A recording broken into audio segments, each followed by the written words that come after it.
जिन्हारा दिख दिखा से दिख देखना के बाड़ी देखना के ईद मौलूद नबी जलसा विश्व नबी दिवसे जलसा कायम করেছেন এই জলসায় এসে এই মাহফিলে এসে বসে আল্লাহ রাসূলের কথাবার্তা আলোচনা হবে হাদিস কোরআন ইজমা কিয়াসের কথাবার্তা আলোচনা হবে আমি গুনাহগার আপনাদের সম্মুখে এসেছি অল্প সময় বলার কথা বলবো বিদায় নেব তাই সকলে এসে হাজির হন ওয়াজ নসিহতের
আল্লাহ আমাকে আপনাকে ভালোবেসে এখানে বসিয়েছে তো আমাদের মতো অনেকে কিন্তু বাড়িতে আছে আছে কি নাই অনেকে চায়ের দোকানে আছে অনেকে বাজারে আছে আছে তাদের আল্লাহ ভালোবেসেছে কথা বলে ভালোবাসে কারণ ঈদ মাউলুদুন নবী বিশ্ব নবীর আগমনের দিবস পালন করে আমি আপনি বসে আছেন কোথায় আল্লাহর ঘর মসজিদ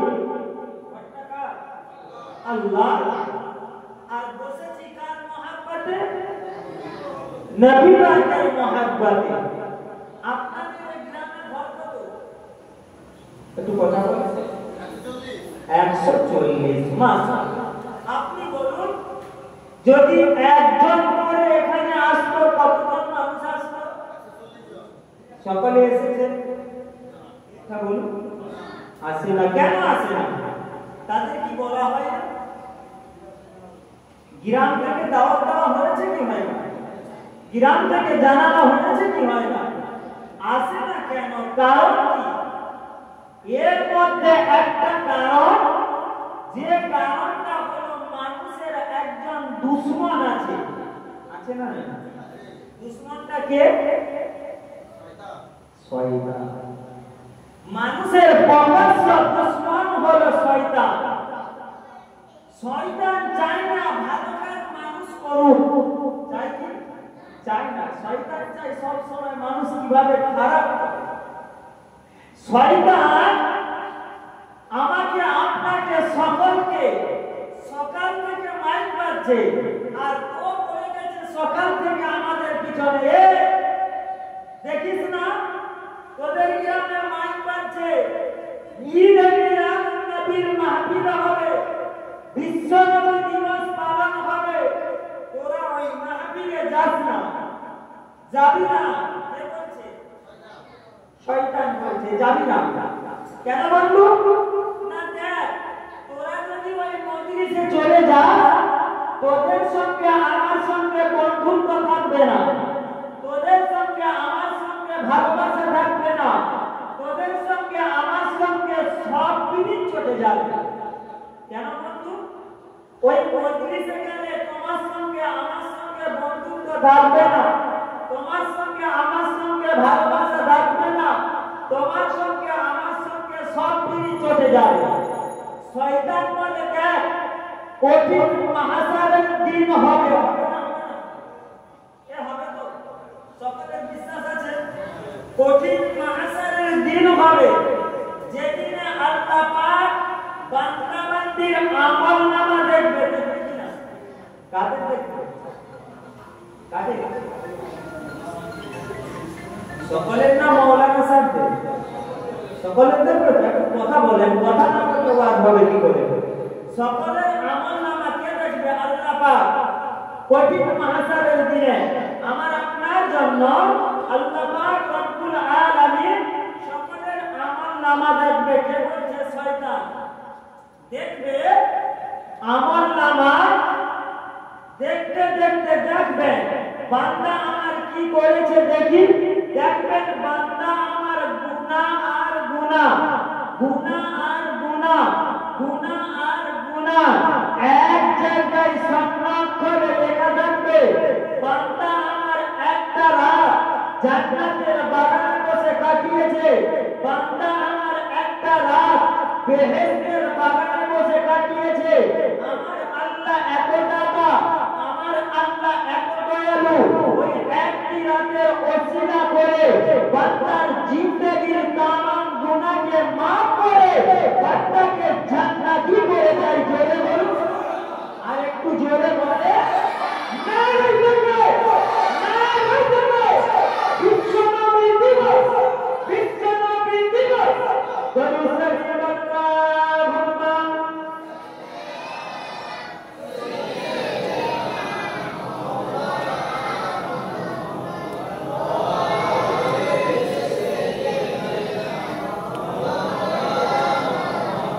তাই বন্ধু আমার, দোস্ত আমার, দুরন্তর শয়তানের মুখে লাথি মারুন।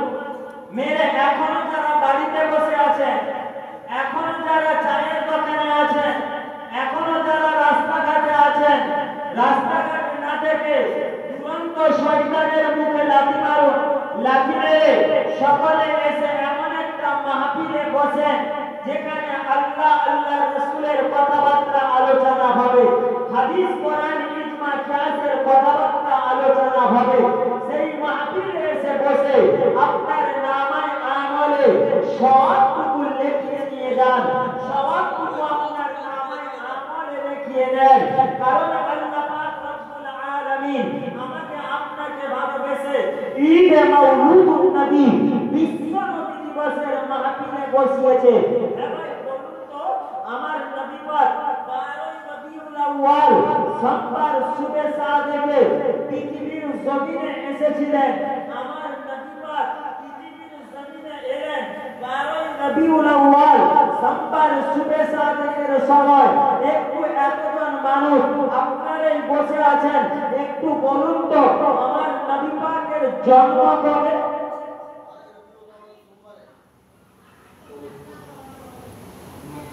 একজন বলছেন 12 রবিউল আউয়াল সোমবারে। আপনারা বলুন এই গ্রামটার নাম কি?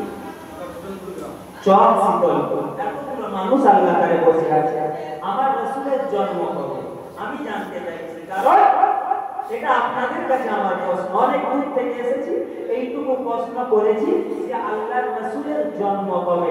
কারণ মনে পড়ে গেল আদমকে আল্লাহ যখন সৃষ্টি করলেন, কাকে কাকে? আদম নবী আলাইহিস সালাম। আল্লাহ যখন আদমকে সৃষ্টি করলো, জান্নাতে ছিলেন। আদম নবী সৃষ্টি হওয়ার পরে আদম দেখলেন জান্নাতের দরজায় লেখা আছে লা ইলাহা ইল্লাল্লাহ। এটা কার নাম? আল্লাহর নাম। আদম নবী বলে ঠিক আছে লা ইলাহা ইল্লাল্লাহ, বেশক এটা আল্লাহর নাম। সঙ্গে লেখা আছে মুহাম্মাদুর রাসূলুল্লাহ। সকলে বলেন না সাল্লাল্লাহু আলাইহি ওয়াসাল্লাম।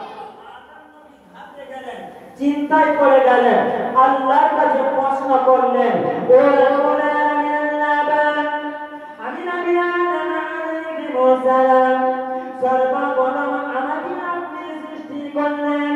ও রাব্বুল আলামিন আল্লাহ, আমি জান্নাতের দরওয়াজায় দেখি লা ইলাহা ইল্লাল্লাহ, সঙ্গে দেখি মুহাম্মাদুর রাসূলুল্লাহ। ও রাব্বুল আলামিন আল্লাহ, জান্নাতের গাছের পাতায় লেখা লা ইলাহা ইল্লাল্লাহ, সঙ্গে দেখি মুহাম্মাদুর রাসূলুল্লাহ।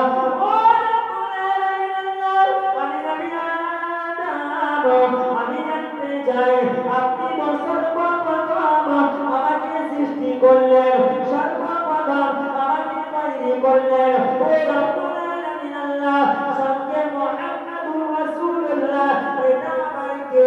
এটা কি আমি আদম জানতে চাই। আমার আল্লাহ জানিয়ে দিলে, ও বাবা আদম রে, শুনে রেখে দাও, জেনে রেখে দাও, আমি আল্লাহ তোমাকে সৃষ্টি করেছি। ও বাবা আদম, তুমি কি জানো আমি আল্লাহ যদি না মুহাম্মাদুর রাসূলুল্লাহকে সৃষ্টি করতাম, আমি আল্লাহ পাক তোমাকে সৃষ্টি করতাম না। এবার বলেন আমার নবীর জন্ম। টাইমে হযরত জিবরাইল আলাইহিস সালাম আমার নবী পাকের কাছে গেলেন। আমার নবী পাকের কাছে গিয়ে সালাম দিতে লাগলেন, আসসালাতু ওয়াসসালামু আলাইকা ইয়া রাসূলুল্লাহ, আসসালাতু ওয়াসসালামু আলাইকা ইয়া হাবিবাল্লাহ, ইয়া সাইয়্যিদাল মুরসালিন, ইয়া সাফিয়াল মুযনবিন, ইয়া রাসূলুল্লাহ, ইয়া হাবিবাল্লাহ। হুজুর, আমি জিবরাইল জানতে চাই, হুজুর আপনি জানতে নেবেন না। ও ভাই জিবরাইল, তুমি কি জানতে চাও? বলো ভাই জিবরাইল। ইয়া রাসূলুল্লাহ, ইয়া হাবিবাল্লাহ। হুজুর, আমি জিবরাইল জানতে চাই, আমি জিবরাইল বড় না আপনি বড়? কথা বলে নবী পাককে জিজ্ঞাসা করছেন, ইয়া রাসূলুল্লাহ, ইয়া হাবিবাল্লাহ, আমি জিবরাইল জানতে চাই আমি জিবরাইল বড় না আপনি বড়? আল্লাহ রাসূল বললেন, ভাই জিবরাইল এর কথা আমি বলতে পারবো না, তবে আল্লাহ তোমাকে যখন সৃষ্টি করেছিল, তোমার সৃষ্টির পরে তুমি কি কিছু নমুনা রেখেছো? সাক্ষী আছে তোমার কোন জিনিস? হযরত জিবরাইল আলাইহিস সালাম ওই সময় বলতে লাগলেন, ইয়া রাসূলুল্লাহ, ইয়া হাবিবাল্লাহ, হুজুর আমি জিবরাইল আলাইহিস সালাম কিছু সাক্ষী রাখি না গো। ইয়া রাসূলুল্লাহ, ইয়া হাবিবাল্লাহ, হুজুর আমি জিবরাইল, আমাকে যখন আল্লাহ সৃষ্টি করলেন, আমি জিবরাইল আলাইহিস সালাম সৃষ্টি হওয়ার পরে সপ্তম আসমানে দেখতাম একটা নক্ষত্র উঠত, সপ্তম আসমানে দেখতাম দেখলাম একটা তারা উঠতো, ইয়া রাসূলুল্লাহ ইয়া হাবিবাল্লাহ হুজুর, ওই তারাটা ৭০,০০০ বছর পরে একবার উঠতো। ইয়া রাসূলুল্লাহ ইয়া হাবিবাল্লাহ হুজুর, আমি জিবরাইল ওইটাকে ৭২,০০০ বার দেখেছি।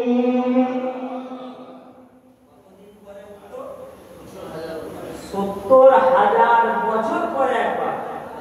আর আমি জিবরাইল ওই তারাটাকে ৭২,০০০ বার দেখেছি। আল্লাহ রাসূল মুচকি হাসে, আমার নবী পাক মুচকি হাসে, হেসে জিবরাইলকে বলে, ও ভাই জিবরাইল, ও ভাই জিবরাইল, সপ্তম আসমানে তুমি দেখতে পেতে একটা তারা উঠতো, একটা নক্ষত্র উঠতো। ও ভাই জিবরাইল, ওই তারাটা ৭০,০০০ বছর পরে একবার উঠতো। ও ভাই জিবরাইল, ৭২,০০০ বার তুমি তারাটাকে দেখেছো। ও ভাই জিবরাইল, আর কোনো প্রমাণ তোমার কাছে নাই? ইয়া রাসূলুল্লাহ ইয়া হাবিবাল্লাহ হুজুর, ইয়া নবী নেবেন না, আর আমার কাছে কোনো প্রমাণ নাই। ওই সময় আমার নবী পাক বলেছিল, ও ভাই জিবরাইল, তুমি কি জানো ওই তারাটা কি ছিল? ওই তারাটা কে ছিল? ইয়া রাসূলুল্লাহ ইয়া হাবিবাল্লাহ হুজুর, আমাকে আল্লাহ পাক তা জানাই না, আমি জিবরাইল তা জানি না। ওই সময় আমার নবী পাক বলতে লাগলো, ও নবীর আশিকিরা, ও নবীর দিওয়ানা মানুষেরা, এই কক্সবাজার গ্রামের মানুষেরা নবী দিবস পালন করছেন, ঈদে মাওলুদুন নবী পালন করছেন, বিশ্ব নবী দিবস পালন করছেন। কতটুকু বিশ্ব নবীকে ভালোবাসেন, কতটুকু বিশ্ব নবীকে মহব্বত করেন, একটু শুনে রেখে দেন, একটু জেনে রেখে দেন। আমার নবী পাক বলতে লাগলো, ও ভাই জিবরাইল, তুমি জানো না ওই তারাটা কি ছিল? ওই তারাটা কে ছিল? ও ভাই জিবরাইল, ওই তারাটা অন্য কেউ ছিল না, ওই তারাটা অন্য কিছু ছিল না, ওই তারাটা ছিলাম কেবল আমি, নূরে মুহাম্মাদী। আমার রাসূলের জন্ম কবে? আপনারা বলুন। 12 রবিউল আউয়াল নবী পাক আমার পৃথিবীর জমিনে এসেছিলেন, তাশরীফ নিয়েছিলেন, পৃথিবীর জমিনে এসেছিলেন। আমার রাসূলের জন্মটা কবে? 12 রবিউল আউয়ালে কেবল আমার আপনার কাছে পৃথিবীর জমিনে আল্লাহ পাঠালেন। জাহেলিয়াতের যুগ ছিল, যে যুগে যদি কোনো কন্যা সন্তান হতো তাকে জিন্দা কবর দিতে হতো, যে জিন্দা কবরকে মেরে ফেলতে হতো। যে যুগটা ছিল জাহেলিয়াতের যুগ, মা ছেলের সঙ্গে জেনা করত, ছেলে মায়ের সঙ্গে জেনা করত। আজকে যে জামানায় আমি আপনি বসে আছি, যে জামানায় আমি আপনি এসেছি, ধর্ষণ কেন ঘটছে, রাহাজানি কেন ঘটছে, কেন আজকের মুসলমান আপনার মা আত্মসাৎ করছে? ও মুসলমান, আপনার ঈমানটা বড় দুর্বল হয়ে যাবে। একটু কি ভেবেছেন, চিন্তা করেছেন? একটু চিন্তা করে দেখুন। আমার কথা খারাপ লাগতে পারে, আমার কথা আপনাদের সহ্য না হতে পারে, খোদার কসম করে বলি, 12 রবিউল আউয়ালে পৃথিবীর জমিনে আমার নবী পাক এসেছিল, এটা তো আপনারা সকলেই জানেন। পৃথিবীর জমিনে এসেছিল, বলুন তো আমার নবী পাকের আব্বার নাম কি ছিল? একটু জোরে বলেন। আমার রাসূলের চাচার নাম কি ছিল? আমার নবী পাকের দাদুজানের নাম কি ছিল? জি, আব্দুল মুত্তালিব। আমরা বাপের পরিচয় পত্রটা জানি, আপনারা বলুন আমার নবী পাকের নানাজানের নামটা কি ছিল?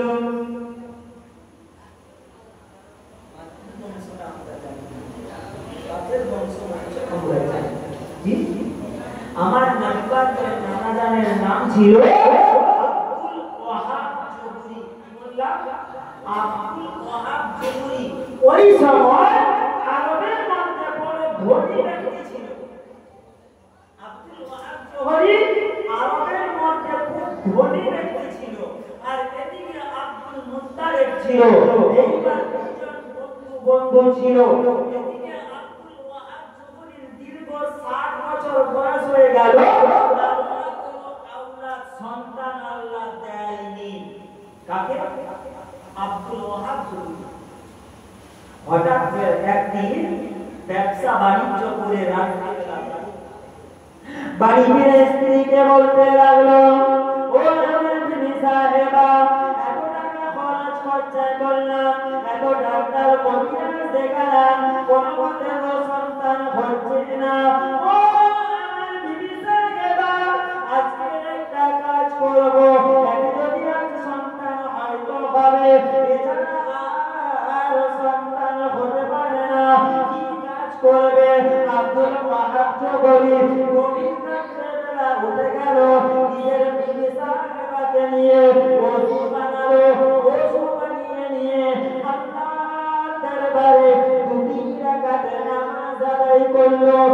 2 রাকাত নামাজ আদায় করে আল্লাহর দরবারে কাঁদতে আরম্ভ করলো, আল্লাহ এত টাকা পয়সা খরচ করছে করলাম, আল্লাহ এত খরচ খরচা করলাম, আল্লাহ কোনো মায়ের বাচ্চা আল্লাহ হয় না, আল্লাহ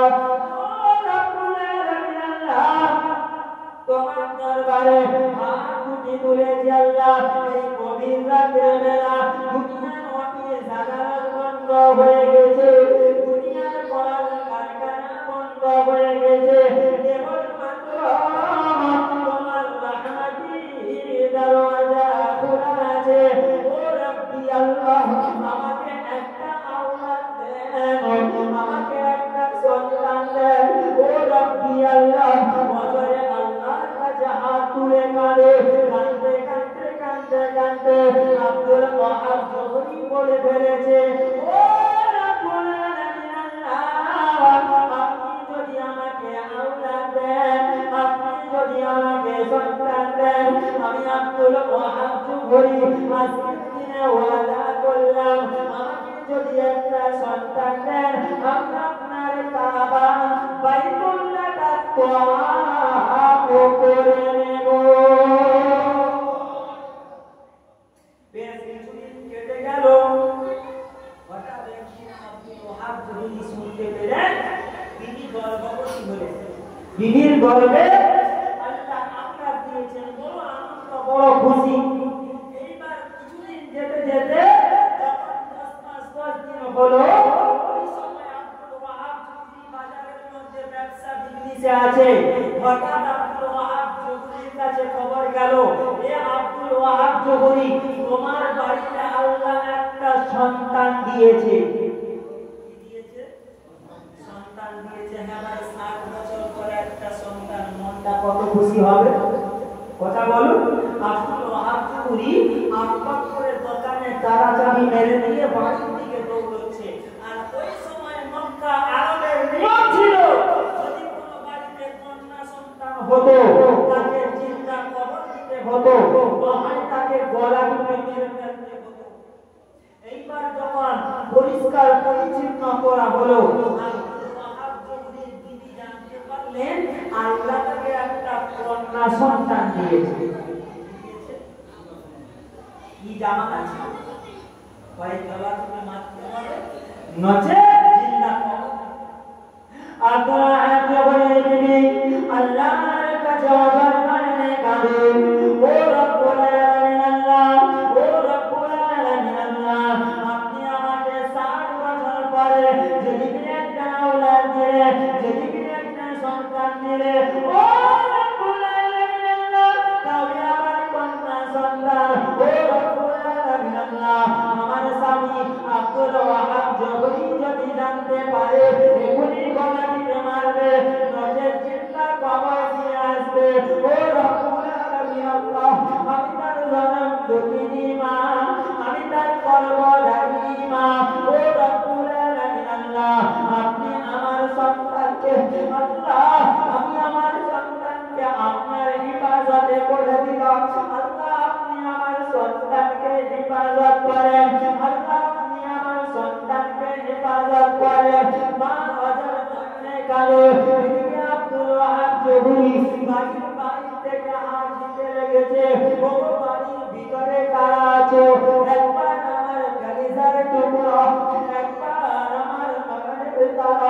আমার বাচ্চাকে আমার কোলে দাও, আমি একটু আনন্দ করি, আমি একটু খুশি করি।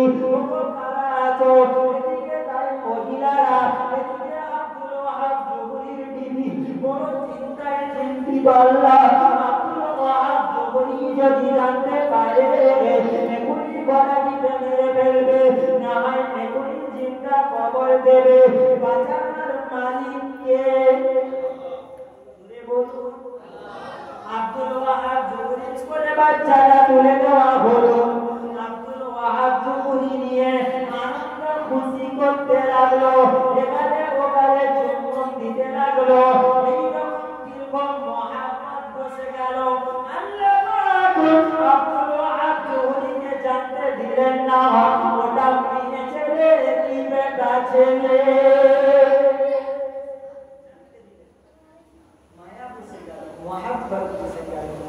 বুঝে যাওয়ার পরে আব্দুল ওয়াহাব জহুরী একদিন রাত্রেবেলা স্বপ্ন দেখছে।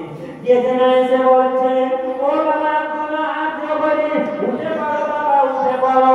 আমি আব্দুল ওয়াহাব জহুরী চমকে উঠলাম। চমকে উঠে দেখি আমার ঘরটা নূর আলা নূর হয়ে গেছে। আমি আব্দুল ওয়াহাব জহুরী আমাকে বলতে লেগেছে, ও আব্দুল ওয়াহাব জহুরী, তোমাকে যে সন্তানটা দেওয়া হয়েছে, তোমাকে যে আওলাদটা দেওয়া হয়েছে, ওই সন্তানটা অন্য কোনো সন্তান নয়, ওই সন্তানটা জাবানটা সন্তান নয়। ও বাবা আব্দুল ওয়াহাব জহুরী, ওই সন্তানটার নাম তুমি রাখবে না আমি রাখবো। আমি আব্দুল ওয়াহাব জহুরী আর কাঁদতে পারলাম না। আমি আব্দুল ওয়াহাব জহুরী বলে দিলাম, আপনি আমার সন্তানের নামটা রেখে দেন। ওই সময় আব্দুল ওয়াহাব জহুরীকে বলতে লাগলো, ও বাবা আব্দুল ওয়াহাব জহুরী, ওই সন্তানের নামটা রাখলাম আম্মা জান আমিনা।